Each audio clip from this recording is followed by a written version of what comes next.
여러 가지 다른 교훈에 끌리지 말라. 마음은 은혜로서 굳게 함이 아름답고 음식으로서 할 것이 아니니 음식으로 말미암아 행한 자는 유익을 얻지 못하였느니라. 우리에게 제단이 있는데 장막에서 섬기는 자들은 그 제단에서 먹을 고난이 없나니 이는 죄를 위한 짐승이 피는 대제사장이 가지고 성소에 들어가고 그 육체는 영문 밖에서 불사릅니다. 그러므로 예수도 자기 피로써 백성을 거룩하게 하려고 성문 밖에서 고난을 받으셨느니라. 그런즉 우리도 그의 지옥을 짊어지고 영문 밖으로 그에게 나아가자. 우리가 여기에는 영구한 도성이 없으므로 장차 올 것을 찾나니 그러므로 우리는 예수로 말미암아 항상 찬송의 제사를 하나님께 드리자. 이는 그 이름을 증언하는 입술의 열매니라. 오직 선을 행함과 서로 나누어 주기를 잊지 말자. 하나님은 이 같은 제사를 기뻐하시느니라. 너희를 인도하는 자들에게 순종하고 복종하라. 그들은 너희 영혼을 위하여 경성하기를 자신들이 청산할 자인 것 같이 하느니라. 그들로 하여금 즐거움으로 이것을 하게 하고 근심으로 하게 하지 말라. 그렇지 않으면 너희에게 유익이 없느니라. 아멘. 대부분의 사람들은 지금껏 살아왔던 삶의 방식, 내게 익숙한 내 삶을 포기하고 내려놓기를 싫어합니다. 너무나도 힘들어합니다. 내게 익숙한 그것을 지켜가려고 조금 더 편하고 내게 조금 더 많은 유익을 주는 것 같은 그것을 지켜가려고 합니다. 오늘 히브리서의 독자들, 히브리 기자가 말하고자 하는 그리고 그 말을 듣는 대상인 저 히브리 그리스도인들을 향한 문제도 바로 큰 테두리에서 보게 되어지면 바로 이것이죠. 예수 믿는 믿음으로 말미암아 구원받아 하나님의 자녀가 되어졌음에도 불구하고 그 거듭난 자로서의 세수른 새 부대에 하나님의 은혜, 주님의 은혜, 그 복음의 은혜로 살아가야 할 터인데 자꾸만 내가 포기하고 내가 내려놓지 못한 나의 이 습관들, 관습들, 전통들 자꾸 그것을 더 내 것으로 만들려고 더 유지하려고 그것을 지키려고 해서 그것으로 다시 되돌아가려는 그들에게 오늘 이 13장의 말씀을 통해서 믿음에 대한 분명한 결론을 다시 짓고 있습니다. 복음에 대한 믿음에 대한 설명을 모두 마친 이 히브리 기자는 예수님을 믿으면서도 내 마음속에 아직 유대교를 떠나지 못하는 아직 내게 익숙한 그것을 붙들고 있는 그런 자들에게 결정을 내릴 것을 촉구하고 있는 것이죠. 여러분, 물론 과거 없는 현재가 있을 수 없지만 그 과거에만 매달려 있으면 집착하게 되어지면 오늘의 의미는 없는 겁니다. 과거에 내게 베푸신 하나님의 은혜가 오늘을 살게 하는 게 아닙니다. 과거에 베푸신 그 은혜로 우리는 과거 하루하루를 그렇게 살아왔죠. 그 은혜로 오늘을 살아갈 힘은 오늘 내게 베푸시는 하나님의 은혜여야 합니다. 그래서 그 새 힘이, 새 은혜가, 새 능력이 나를 살게 하는 것이죠. 그리고 그 은혜를, 내일의 그 은혜를 오늘 나는 기대하고 기다리고 기도하면서 사는 겁니다. 그게 그 거듭난 자, 예수 믿는 자, 세례 받은 자, 그 자의 진정한 모습입니다. 오늘 본문의 말씀을 보면 다시 한번 이 히브리 그리스도인들에게 과거에 붙잡히고 있는, 과거를 붙들고 있는 그 모습 하나를 지적하고 있습니다. 그게 뭡니까? 다른 교훈. 자, 우리 9절의 말씀을 다시 한번 봅니다. 여러 가지 다른 교훈에 끌리지 말라. 할렐루야. 다른 교훈에 끌리지 말라. 다른 것에 붙잡히지 말라. 오직 진리 되신 예수 그리스도의 복음에 붙들리고 그 복음에 붙잡 십자가 바라보고 예수 그리스도를 바라보며 믿음의 경주를 하라. 할렐루야. 그 예수님이 가신 그 길을 너도 그 예수님의 경주와 같이 너도 그 믿음의 경주, 믿음의 여정에서 달려갈 그 길을 끝까지 달려가라. 그것을 권면했었죠. 다른 교훈에 끌리지 말라. 어떤 다른 교훈이요? 마음은 은혜로서 굳게함이 아름다운데 음식으로서 할 것이 아니니 여전히 옛 전통에 옛 관습에 옛 것에 붙잡혀서 내려놓지 못한 그것에 얽매인 자들이 있었던 것. 마음은 무엇으로 하는 게 아름답다? 은혜로 하는 게 아름답다. 예수 믿고 구원받아 예수님의 하나님의 자녀된 그 마음에는 하나님이 베푸신 그 은혜로 그 마음을 지켜가는 것이 뭐한데? 그게 지극히 아름답고 그게 올바른 것인데 자꾸 내 마음속에 그 예수 그리스도께서 주신 그 복음 위에 다른 교훈, 어떤 음식이 나를 새롭게 하고 정결한 어떤 의식적 행위가 내 눈에 보이는 저 거룩한 성전이 나를 아름답고 나를 올바르고 나를 의롭게 하는 것이 아닌데 자꾸만 그 다른 교훈에 끌리는 너희들, 그들에게 우리에게 다시 한번 권면하고 있는 말씀입니다. 음식으로 할 것이 아니니 음식으로 말미암아 행한 자는 유익을 얻는다 못 얻는다. 영적인 유익을 얻을 수 없다. 이어서 하는 말이 뭡니까? 우리에게 뭐가 있는데?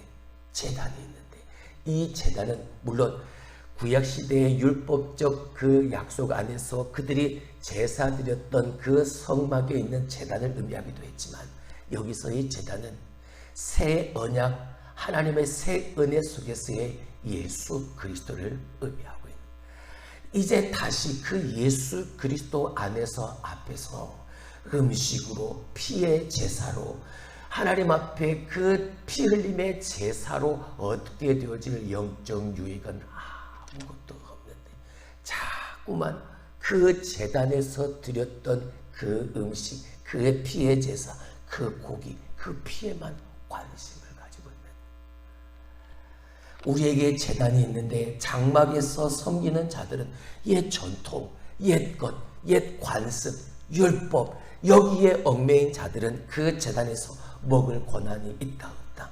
없다. 예수 그리스도를 믿는 믿음으로 말미암아 예수 그리스도의 그 제단 위에서 얻게 되어질 영적 유익은 아무것도 없다. 여러분, 성찬 그 의미가 무엇인지를 우리는 분명히 합니다. 예수 그리스도 그 제단, 그 제단에서 먹게 되어지는 그 떡과 그 음식, 그 포도주가 무엇을 의미하는지, 예수 그리스도의 피와 예수 그리스도의 살을 의미하는 것 아닙니까? 예수님의 제단 그 위에 드려진 그 음식들, 그 성찬, 그 피와 그 살을 우리가 먹고 마심으로 예수 그리스도의 그 십자가의 죽으심과 부활을 기억하고 기념함으로 그 은혜 속에서 우리가 아름다워지는, 올바르고 어렵게 행해지는 거듭난 자로서의 삶을 살아가게 되어지는 것인데 자꾸만 형식적인 것에, 외적인 것에, 율법적인 것에, 관습에, 습관에 내려놓지 못한 나의 익숙한 것들 때문에 우리에게 베푸신 새 언약, 새 은혜의 영적 유익을 누리지 못하게 되는 거예요. 그들이 돌아서서 자꾸만 떠나려고 했던 이유가 뭡니까? 그 예수님을 내가 믿는데 그 예수 믿는 믿음에 대한 분명한 대가가 내게 주어지는, 오히려 더 괴롭고 더 힘들고 더 아프니까 에라 다시 옛날로 돌아가자 이거였잖아요. 옛 전통, 아직도 내 마음속에서 완전히 지워내지 못한 그 옛 습관들, 내게 익숙한 그것. 근데 예수 그리스도께서 그 모든 옛 언약을 다 파하시고 옛 언약 율법을 완성케 하셨는데 할렐루야, 무엇으로? 복음으로. 이제는 그 옛 언약이 아무 효과가 없는데 자꾸만 내려놓지 못한 나의 그 옛 것에 붙잡혀 사로잡혀 사는 사람, 주의 제단에 예수 그리스도 안에서 그 어떠한 것도 예수 그리스도의 살과 피, 예수 그리스도의 그 복음이 어떠한 것도 영적 유익을 얻을 수 없다. 11절 보시죠. 이는 죄를 위한 짐승의 피는 대제사장이 가지고 성소에 들어가고 그 육체는 영문 밖에서 불사릅니다. 제 대제사장이 제물로 바쳐진 짐승의 피를 가지고 성소 안으로 들어가는, 나머지는 그 모든 것들은 다 영문 밖에서 불태워 살아버렸지만 아무 의미가 없는 건 자꾸 그 형식적인 것에, 옛것에만 붙잡혀 있는. 자, 그런데 12절, 그러므로 예수도 자기 피로서 백성을 거룩하게 하려고 성문 밖에서 고난을 받으셨느니라. 예수님도 자기 백성을 뭐하게 하려고? 거룩하게 하려고. 이제는 옛 언약이 아니라 피의 제사를 드리는 구약적 제사가 아니라 예수 그리스도의 그 십자가, 그 보혈의 피가 예수 그리스도를 믿는 자들을 정결케 하고 거룩케 하는 새 언약의 징표로 그들에게 주어졌는, 우리에게 주어졌는 그 예수 그리스도 당신의 백성들을 거룩하게 하기 위해 그 피를 흘려주셨고, 자기도 그 몸이 예수 그리스도께서 그 영문 밖에서 고난을 당하신 것이다. 그러니까 옛 언약이 보여주는 그 모든 피의 제사가 새 언약 예수 그리스도의 십자가의 죽으심, 그 피 흘리심과 죽으심의 모습으로 온전히 이어져서 옛 언약을 완전케 하신 새 언약의 중보자로 대제사장으로 예수님께서 오셨다는 이 사실을 다시 한번 히브리 기자는 강조하고 있는, 오직 그 예수를 뭐하자? 깊이 생각하자. 믿음의 주요 온전케 하신 예수를 온전히 우리가 바라보자. 율법에 의하면 피를 성소에 가지고 들어가서 이스라엘 전체의 죄를 대속한 이 속죄 제물의 고기는 제사장이 먹을 수 없고 반드시 불사자야만 했습니다. 하지만 예수 그리스도의 몸과 피는요, 저 이스라엘뿐만이 아니라 예수 그리스도를 믿는 온 인류의 죄를 대속하기 위한 속죄 제물인데, 그 속죄 제물을 누구든지 예수 믿는 사람들은 다 먹고 마실 수 있게 되어집니다. 할렐루야. 무엇 하심으로요? 그 피로 정결케 하심으로, 예수 그리스도도 영문 밖에서 그 고난을 당하심으로, 십자가에 죽으심으로 다시 사하심으로. 여러분, 양다리 신앙, 이건 아무것도 아닌 겁니다. 하나님과 재물을 겸하여 섬길 수 없다. 예수 그리스도와 세상을 같은 위치에 놓고 이거냐 저거냐 오늘도 중요하고 망설이는 신앙엔 아무 유익이 없는 겁니다. 세상의 것을 내려놓고 내게 익숙한 것을 내려놓고 예수 그리스도만 바라보고 예수 그리스도에게 붙들린 삶에, 그 삶에 영적 유익이 있는 그 삶이, 그 거듭난 삶이 아름다운 거죠. 이따가도 말씀을 드리겠지만, 여러분, 우리가 예수 그리스도를 믿는 그 순간부터 우리의 이전의 삶의 틀이 바꾸어졌습니다. 할렐루야. 지난 주일에 말씀을 드렸던 것처럼 내 삶의 기준으로 삼고 있던 그 기준이 이제는 예수 그리스도로 완전히 바꾸어졌죠. 기준이 바꾸어진 삶은 그 틀 자체가 바꾸어질 수밖에 없는 그 삶이 거듭난 자의 삶이에요. 예수 그리스도를 믿고 세례를 받은, 예수 그리스도를 믿는 구원의 백성의 증표로 하나님 앞에서 우리의 그 삶의 모습이 바꾸어집니다. 세상도 섬기고 주님도 섬기는 이 양다리의 신앙은 유익이요. 그래서 이 히브리 기자가 강조하고 있는 것이 우리도 나아가자. 할렐루야. 자, 13절. 그런즉 우리도 그의 지옥을 짊어지고 영문 밖으로 그에게 나아가자. 할렐루야. 왜요? 우리가 왜 그렇게 해야 합니까? 그 예수의 피로 정결함을 받았고, 그 예수 그리스도의 십자가의 죽으심으로 그 부활하심을 믿는 우리에게도 그 부활이 있음을 우리에게 믿게 하셨으니까, 우리에게 그 영원한 소망이 있으니까, 우리가 그 은혜를 받았으니까 우리도 그 예수의 지옥을 짊어지고 그 십자가를 지고 우리도 영문 밖으로 나아가자. 할렐루야. 이전의 모든 것을 다 내려놓고 내게 익숙했던 그 자리를 떠나서 이제 예수 그리스도께서 가신 그 길로, 그 영문 밖의 길로 우리도 나아가자. 성전에서 드려졌던 피의 제사가 아니라 유대 문화의, 유대교회 문화, 그 익숙했던 그 문화의 자리가 아니라 나를 위해 십자가에서 죽어주신 예수 그리스도의 그 십자가의 자리로 오늘도 그 십자가 지고 나도 그 예수에게로 나아가자. 영구한 도성이 여기에는 없으니까, 그 거룩한 하나님의 찬란히 아름다운 하나님의 그 거룩한 여기에는 없으니까 장차 올 것을 찾고 그것을 누리기 위해 나아가자. 14절, 우리가 여기에는 영구한 도성이 없으므로 장차 올 것을 찾는 그 예수에게로 나아가자. 15절, 그러므로 우리는 예수로 말미암아 항상 찬송의 제사를 하나님 앞에 드리자. 할렐루야. 영문 밖으로 주님에게로 자기의 십자가를 지고 나아가는 자의 삶에는 반드시 이 세 가지의 모습이 나타나야 한다. 첫 번째는 그 입술로 하나님을 찬양하는 찬양의 제사를 항상 드려야 한다. 할렐루야. 왜? 그 이름을 증언하는 입술의 열매가 뭐니까? 그게 찬양이니까. 할렐루야. 여러분, 찬양을 잘하냐 못하냐 이게 중요한 게 아니야. 노래를 잘하냐 노래를 못하냐는 세상 사람들의 노래 자랑에서 1, 2등, 3등을 나눌 때나 필요한 거죠. 예수 그리스도 안에서 예수의 제단에서 드려지는 우리의 찬양은 잘하냐 못하냐가 아닌 겁니다.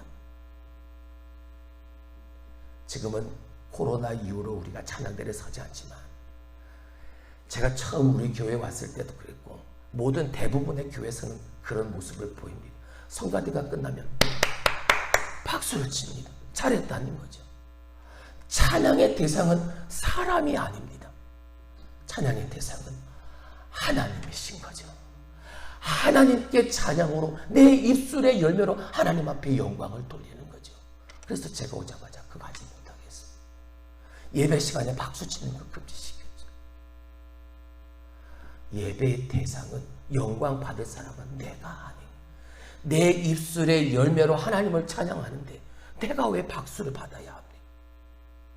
나는 당연히 나를 권하신 그 예수님을 내 입술로 노래하는 것뿐. 감사하니까.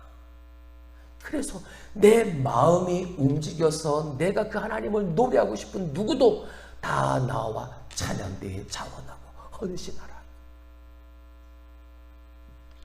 그 찬양의 제사를 하나님 앞에 드리자. 왜?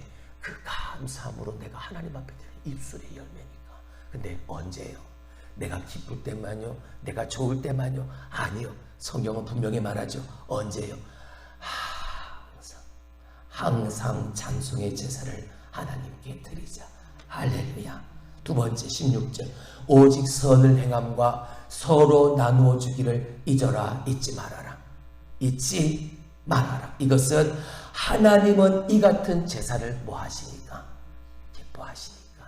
여러분, 선행은 그저 착한 일만 말하는 게 아닙니다. 착한 일만 말하는 게 아니라 이 선행은 하나님의 말씀, 그 은혜 안에서 행하게 되어지는 모든 행위를 말하는 그 거룩한 행위들 말입니다. 자, 내가 예수 그리스도의 은혜를 입었습니다. 내가 거듭났습니다. 지난주에도 말씀을 드렸던 거듭난 사람은 거듭난 삶에 걸맞은 삶의 수칙들을 지켜야 된다고 말씀을 드렸죠. 그 거듭난 자가 지켜가는 삶의 모든 수칙들이 어떤 모습일까요? 오늘 성경이 말하고 있는 그 거룩한 자가 행하는 하나님의 은혜 안에서 행하는 모든 행위 아니겠습니까? 그 선행 아니겠, 아름다운 모습 아니겠냐는 거죠. 하나님이 보실 때 착한 모습 아니겠냐는 거예요. 그 선행하기를 잊지 말아라. 특별히 그 선한 행위 중에서 어떠한 행위? 내 것을 놔두어주는 행위, 후재하는 행위 말입니다. 우리가 가진 것이 많아서 구제할 수 있는 게 아니더라고요. 오히려 가진 것이 많은 사람은 내 것을 내어놓기가 참 어려운 것 같습니다. 근데 비록 불편하고 없는 사람인데도 내가 없음에도 불구하고 예수 그리스도 하나님 한 분만으로 차족하는 자의 삶을 가만히 들여다보면 없는 가운데서도 비록 작은 거지만 함께 하려는 마음이 있는, 할렐루야, 그게 구제하는 마음, 그게 긍휼히 여기는 마음이에요. 어제는 점심을 먹는데 갑자기 눈물이 핑 도는,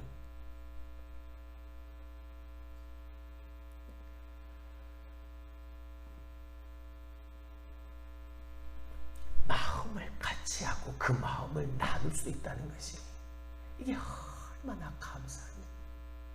비록 된장찌개 하나, 전부친 거 하나, 그리고 김치와 몇몇 반찬이 다였지만 그 음식을 만들고 그 음식을 나누고 교회를 깨끗이 청소하고 서로가 서로를 긍휼히 여기는 마음, 하나님의 교회에 대한 나의 마음, 이 마음을 같이 나누는 사람이 있습니다. 너무나도 그 자리가, 내가 앉아있는 그 자리가 너무나도 감사해요. 요즘에 자꾸 제 머릿속에 또 윤동주 시인의 십자가를 자꾸 얘기하게 되어지지만, 내가 행복한 것, 예수님은 행복했던 그 아픔과 고통이 말할 수 없는 처참한, 근데 행복해. 왜? 행복하게 만드는 사람들이 있었잖아. 내가 행복하게 해야 할 사람들이 있었잖아. 그러니까 다 참, 그 아픔도 참고 수치도 참고 모욕도 참고 그 십자가 지고 골고다의 언덕으로 하나님이 이 같은 제사를 뭐 하신다? 기뻐하신다. 그러니까 하나님 말씀 안에서, 은혜 안에서 하나님의 말씀으로, 은혜로, 믿음으로 거듭난 자로서의 온전한 행위를 잊지 말아라.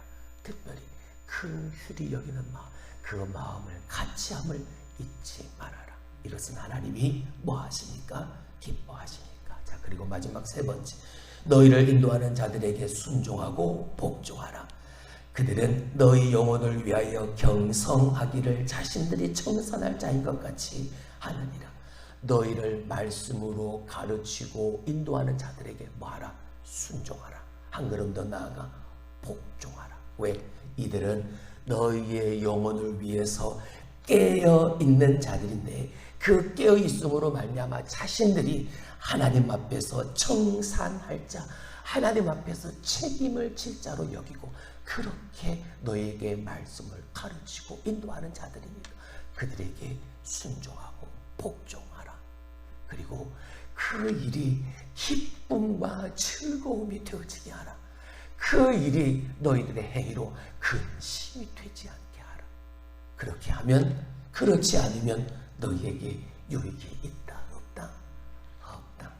여러분, 이건 협박이 아닙니다. 당연히 해야 될 성도로서의 마땅한 의무인 거죠. 말씀을 전하고 말씀을 가르치는 이에 대한 순종이 없다면 듣는 말씀이 무슨 의미가 있겠습니까? 부족하고 연약하고 어려도 기쁨과 즐거움으로 그 일을 하도록 그렇게 만들어 가십니다. 그러니까 내게, 당사자에게, 말씀을 전하는 자에게 뭐가 생긴? 유익이 생기는. 절대 말씀을 게을리하지 않는. 사랑하는 성도 여러분, 1세기의 유대인들의 생각 속에서 저 멀리 보이는 저 유대인의 성전, 눈에 보이는 형식, 외형, 이것을 떠나라 라는 이 말은 그들은 이해하지 못할, 아니 행할 수 없는, 상상할 수 없는 말이었을 겁니다. 하지만 오늘 히브리 기자가 그들에게 강력하게 권고하는 건, 저 눈에 보이는 예루살렘의 성이, 그 성전이 우리를 거룩하게 하는 것이 아니고, 우리를 거룩하게 하는 건 저 십자가에 매어 달리신 예수 그리스도의 피다. 그가 우리를 위하여 흘리신 피와 우리를 대신하여 죽으신 그 십자가의 몸이 우리를 거룩하게 하는 거다. 여기를 떠나 여기로 이루는 것이, 이게 믿음의 목적이고 신앙의 이유다. 이건 내려놓기 힘듭니다. 여기를 떠나는 것이 무진장 어렵죠. 하지만 이것을 내려놓고 여기로 향하게 되어질 때 우리에겐 말도 형용할 수 없는 영적 유익이 뒤따르는, 할렐루야, 우리는 그 유익을 누리며 사는 사람들이 되는 거예요. 두려움 없이 과감하게 내려놓고 익숙했던 그 자리를 떠나 예수 그리스도의 십자가 아래로 향할 수 있는, 그 안에 머물 수 있는 저와 여러분이 될 수 있길 주님의 이름으로 축원합니다. 어떠한 모습으로요? 항상 찬송의 제사를 드리고 말씀과 은혜 속에서 나 마땅히 행해야 될 그 하나님 앞에서의 선행과 긍휼히 여기는 마음으로 마음을 같이 하는 것 잊지 말고, 마지막으로 말씀을 전하는 자에게 순종하고 복종하는 그 모습을 통해서 나아가는, 할렐루야, 기도합니다. 하나님.